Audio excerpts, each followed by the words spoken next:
Hello everybody! In this video we are going to explore the main page and the panels navigation of our Randomisers series libraries. For this purpose, we are going to use Aircord, but all the other libraries in this series will work the same way.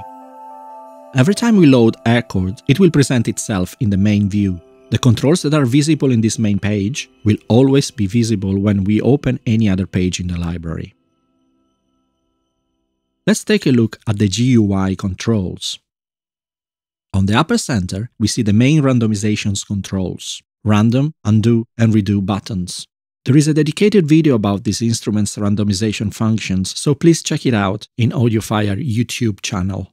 Now let's skip this menu section for the moment, and let's have a look at the main navigation buttons. We can access all the different pages by clicking the Edit button below each page title. So I can open the sequencer, the crystal, the arpeggiator, step effects, and browser pages for editing purposes. We are going to explore all these pages in other videos, but it is important to know that near each edit button, for each page, we have a quick power on-off switch, which allows us to turn the specific function on or off without having to open the corresponding page. Let's say, for instance, we are editing the step sequencer and we don't want anymore the crystals running.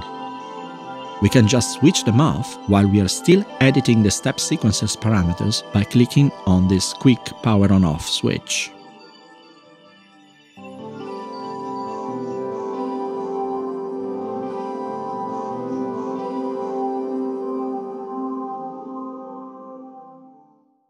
The browser page is the only one which does not have a quick power on-off switch, as the browser cannot be switched on or off. Now, let's go back to these menus over here. The mapping menu allows to choose how the two sound layers will be mapped on the keyboard. Single mapping will place the two sounds on top of each other. In other words, they will play at the same time. Dual will split them in two areas according to what note the split point has been set to.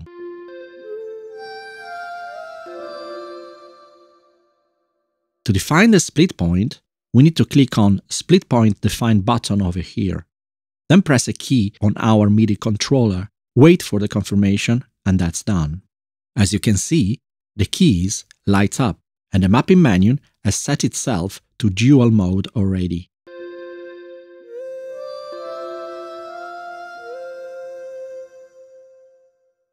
The last mapping mode is random.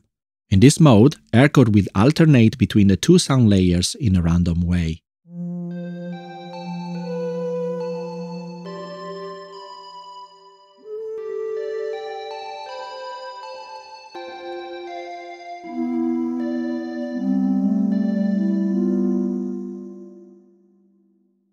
The next menu is the Scale Manager menu.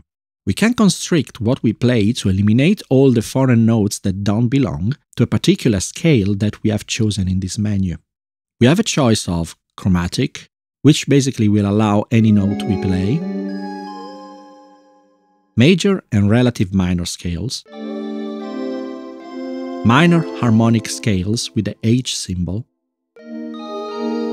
major and minor pentatonic scales, Lydian dominant and Algerian scales. For the more theory-minded people, all the major and minor modes will be deriving from most of these scales. For instance, if I need to play an E Phrygian, I just need to select C major and play my Phrygian melody, which will have its center on the E note. The behavior menu will allow us to choose how the foreign notes will be handled. If we play a note on the keyboard which is not included in the selected scale, Aircord will push it higher to the next note in the scale, or pull it below to the previous note in the scale, or just remain silent for that note.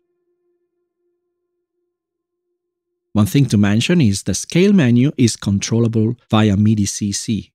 So by using MIDI CC2, we can automate the scale in our DAW and therefore use different scales in different moments in our compositions. Next we have the panning menu. Default will leave the panning as it was recorded in the samples. Bear in mind that some samples might have a certain panning or rotation effect baked in already. Wide will distribute the high and low notes like on a piano, from left to right.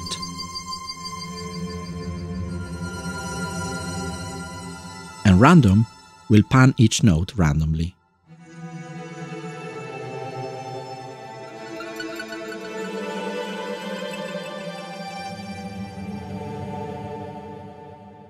Now let's move on the left side of the GUI.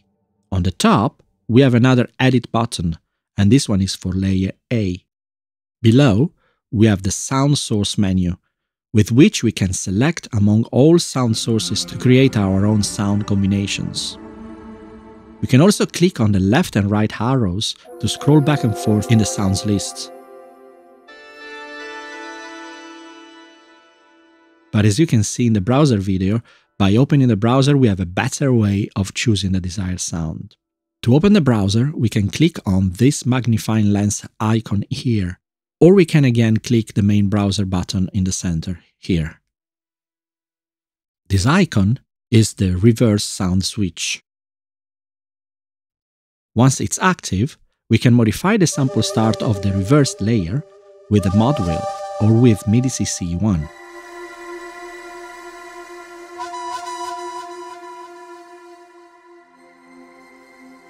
The last button here is the step sequence switch. If I click on layer A switch, step sequence A will be activated.